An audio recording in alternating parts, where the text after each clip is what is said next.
ሴት በሁለት በሬ እናትን መሰለሽ ነገር የሸጠች ናት።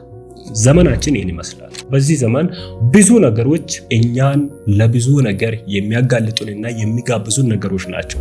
ያልታሰበ ነገር ትልቅ ዋጋ ያስከፍላል። ያ ብቻም ሳይሆን እየሳቅን የወሰናቸው ነገሮች እያለቀስን መመለስ ይከብደናል፣ ማፍረስ ይከብደናል። በዚህ ዘመን ላይ ትውልድ እያደረገ ያለው ራሱን ከማሰብ አልፎ ሌላውን ማሰብ ሳይሆን ኢቭን ስለ ራሱ በማያስብበት ወቅት ላይ ነን ያለነው። የሚያስበው ስለሚያደርገው ነገር እንጂ እኔን እንኳን ይጠቅመኛል ወይስ ይጎዳኛል የሚለውን ነገር እያሰበ አይደለም። ኢየሱስ ክርስቶስን አሳልፎ የሚሰጠው ይሁዳ ሲመጣ እንዲህ ነው ያለው፣ እኔ የምስመው እሱ ነው፣ እሱን ያዙት ብሎ ነው የጠቁመው። ምልክት ነው። አንድ ነገር ከመወሰናችን በፊት ለነገ ብሎ ማሳለፍ ወይም ለነገ ብሎ ማሳደር ትልቅ ውሳኔ ነው ይላል። የራሳችሁን ነገር የራሳችሁን ውሳኔ አሳልፋችሁ ገበያው እንዲወስን ካደረጋችሁ ገበያውም አደባባይ ላይ አንጠልጥሏችሁ ጥሎ ነው የሚሄደው። ተጠቅሞባችሁ ነገ ላይ የምትጸጸቱበትን ህይወት ሰጥቷችሁ ነው የሚሄደው። ስለዚህ ጉዳያችሁን ማንም ሰው እንዲወስን አትስጡ።